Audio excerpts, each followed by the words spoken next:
కేవలం పాత్రలు సన్నివేశాలు ఎవరిని ఉద్దేశించడం కావు, కేవలం సమాజంలో మనల్ని చూపించడమే మా ఈ ప్రయత్నం.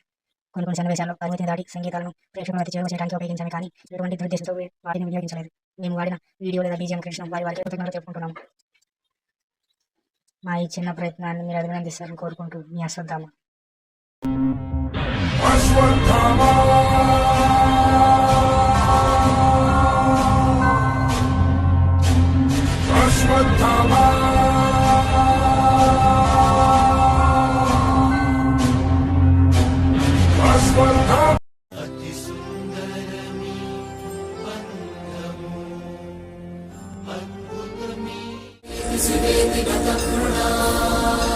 పరమేశ్వర అంతటి భాగ్యం మాది. ఈ అరణ్యవాచు దర్శనం కలిగించావు పరమేశ్వర. లాభం నష్టం దుర్మార్గం వ్యవసాయం కఠినత్వం లేని మీలాంటి ఉత్తములతోనే ఈ కార్యం సిద్ధిస్తుంది. నేను చేయగల కార్యంలో మహాదేవ, అయినా నీ అల్పపై నుడిచి అల్పులం. ఈ కార్యాన్ని ఎలా సిద్ధించగలం? కార్యసభలకు ఇప్పుడు నేను అందగానే ఉంటాను. నేను చెప్పే విషయాన్ని జాగ్రత్త చూడాలి. అలాగే పరమేశ్వర. ఈ విషయాన్ని ఎవరికి తెలియజేయదు. ఈ తదనంతరం నీ వారసులకు సంక్రమించాలి. నీ ఆజ్ఞ చేత ఆలోచిస్తాను. ఈ కార్యాన్ని సిద్ధం చేయడానికి నేను రక్షకుడిగా ఇక్కడే కొలువై అంటాను.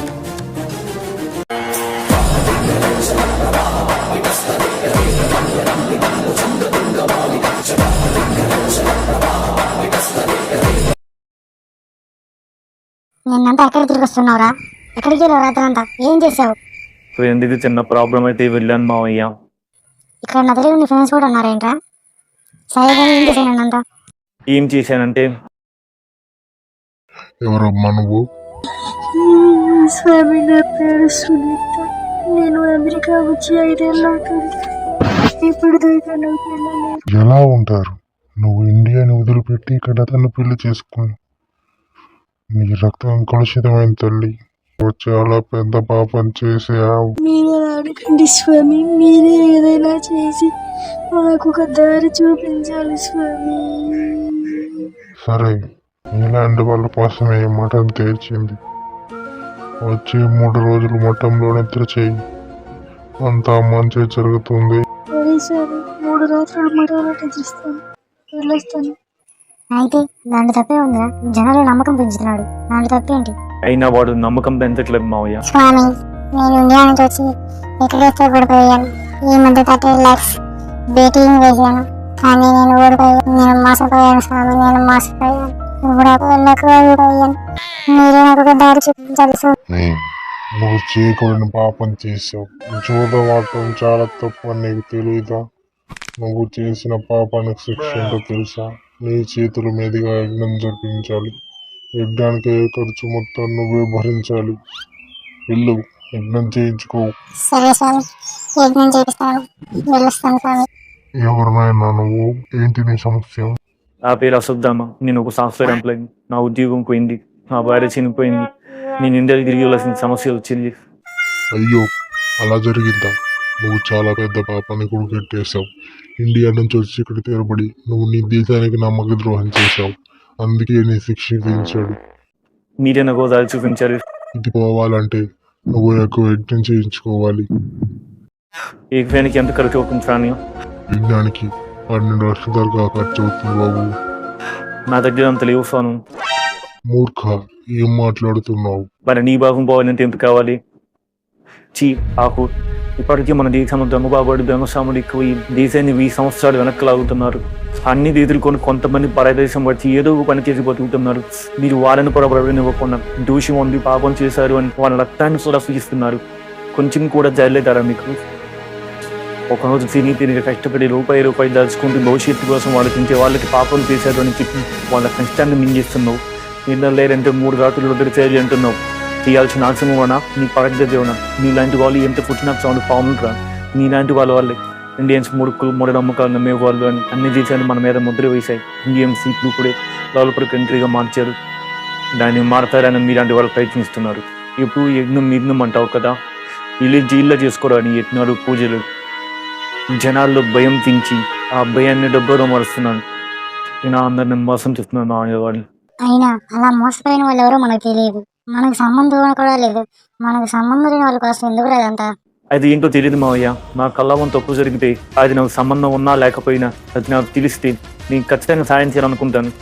అది ఎందుకు నాకు అర్థం కావట్లేదు. ఈ టైంలో ఎవడ్రా వేడు? నువ్వు ఉండు, నేను చూస్తా. మీ మావయ్య బ్రహ్మ ఇంట్లోనే ఉన్నాడు. ఎస్, ఏం కావాలి? దొంగ వెధవ ఈ రోజు నా సన్ గ్లాసెస్ కొట్టేశాడు. ఓ సారీ, 1 minute. ఎవరు వచ్చింది? ఎవరో మావయ్య లేకపోయాంట. పోతే స్టైల్గా మన ఇంటికి వచ్చి అడుగుతాడా? నేను చూసి దొంగలా ఉన్నాడా వాడికి? ఓవరహించకుండా గ్లాస్ ఎక్కడ పెట్టి వచ్చి ఏం గ్లాసెస్ అన్నాడు? నా నిజంగా ఏం తెలియదు. ఇచ్చే మామ, వాడేమో ఏదో బాక్సర్ లో ఉన్నాడు. చంపేదా కోయలేడు లేడు. అక్కడ దాకా వద్దులే, కబోర్డ్ లో ఉన్న తీసుకెళ్ళి ఇచ్చే. సారీ, తీయకుండా తెచ్చాడు. ఇదేం ఫస్ట్ టైం కాదు, డైలీ ఇలానే చేస్తున్నాడు. ఇంకోసారి జరిగితే నేను పోలీస్ కంప్లైంట్ ఇస్తాను, జాగ్రత్త. ఏంటి మావయ్య నువ్వు? నేను వాడు స్కూల్ బ్యాగ్ కొట్టేసావు, మొన్న క్యాప్ కొట్టేసావు, ఈ రోజు వాడి గ్లాస్ తీసుకొని వచ్చావు. బ్యాగ్ డిజైన్ బాగుంది, క్యాప్ ప్రింటింగ్ బాగుంది, గ్లాసెస్ లుకింగ్ బాగుంటాయని. బాగుంటే కొనుక్కో గానీ ఇలా తీసుకుంటారా?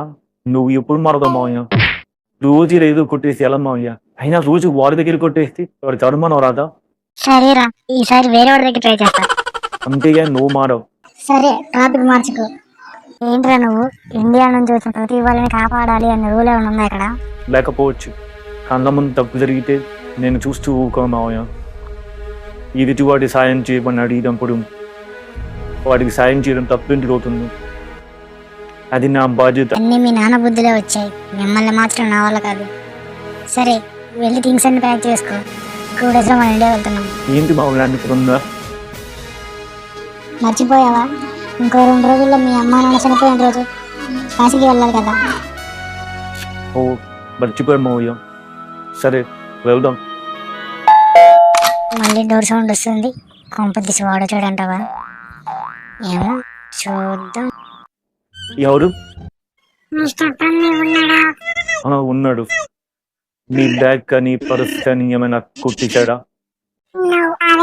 ఓకే, మరేంటి?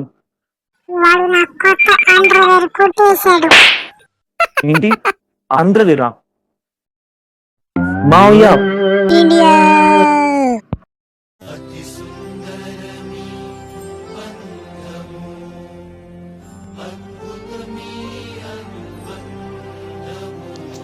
పెద్దయ్య ఊర్లో గురికెళ్తా ఉంటున్నారు, మంచిదేనా అంటావా? వాళ్ళు గుడి కడతారా ఇంకేమన్నా కడతారు. అయినా మన ఊరు కట్టుబాటు ప్రకారం ఇక్కడ ఏం కట్టకూడదని చెప్పారు కదా, దాన్ని పాటించాలి కదా మనం అందరం. అయితే గవర్నమెంట్ చెప్పేద్దాం, మాకు ఇక్కడ అవసరం లేదు అని చెప్పేసి. అంతే కదా, మనకు అవసరం లేదు కదా. సరే, ఆ స్థలం విషయం అయింది. గవర్నమెంట్ సైడ్ నుంచి అంతా వచ్చేసారు, కానీ ఆ ఊరు వాళ్ళు అసలు ఉండలేదు. పైగా ఆ ఊళ్ళో ఒక అమ్మాయి హైకోర్టులో పిటిషన్ కూడా వేసింది. వేస్ట్ గేలెస్ అక్కడ దాకా వెళ్ళే వరకు ఏం చేస్తున్నారు? అప్పుడే మొత్తాన్ని ఫినిష్ చేయొచ్చు కదా. అంతే సార్, దేవుడు పని. మీరు మేము నమ్మకం. సరే, మీ సొంత తిరుగుతారు పనికి రావు, కానీ నేను చెప్పినట్టు చేయండి. సారీ సార్, ఇప్పటి నుంచి మీరు చెప్పినట్టు చేస్తాం. అవసరం అయితే వాళ్ళు రక్షణగా భావించి ఆ దేవుమైనా సరే ఎంతో కొంత రేటించుకొని. కుక్కలారా జాగ్రత్త లేవనండి. ఇప్పుడు దాకా మీకు ఇచ్చిన అవకాశాన్ని మీరు వినియోగించలేకపోయారు. మాత్రం వీటికి కోర్టు దాకా పోయారు. కోర్టు తీర్పుతో సంబంధం లేదు. తీర్పు ఏం వచ్చినా ఒక్క నిమిషంలో ఇక్కడ పిల్ల జల్ల చెట్టు పొట్ట ఏమేమీ కాదు, ఒక్కొక్కని నరికి శ్మశానంలో మీ సేవలను వేట కుక్కలకు ఆహారంగా వేస్తారు. మోసరి నక్క, నిన్ను నీ కూతుర్ని మాత్రం వేటాడి నరుకుతాం. రోజులు లెక్కేసుకోండి. బ్రతికి బట్ట కట్టాలంటే 5 మంది. శివుడు మాటిచ్చాడు, కృష్ణుడు కాపాడతాడు అని ఇంకా ఇక్కడే ఉంటే ఎవ్వడు మిగలడం.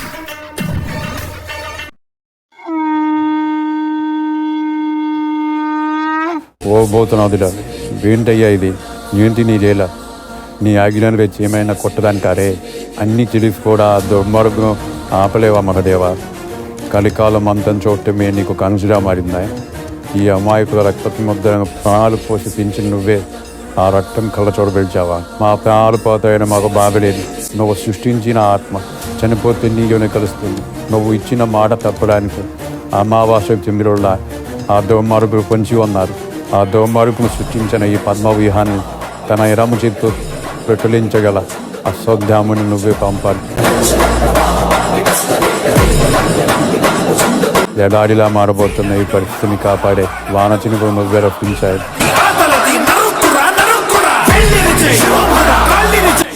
జనం బలం చూసి కాలర వేస్తున్నారు.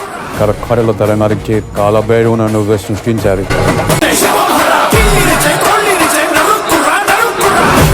ఇది నువ్వు ఇచ్చిన మాట.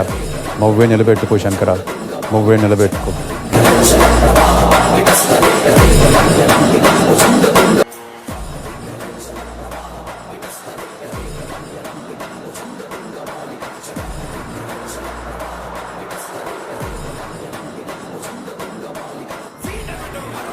ఇప్పటికీ చాలా ఆలస్యంగా వద్దామా? నువ్వు చేయాల్సిన కార్యానికి సమయం ఆసన్నమైనది. వెంటనే ప్రారంభించు.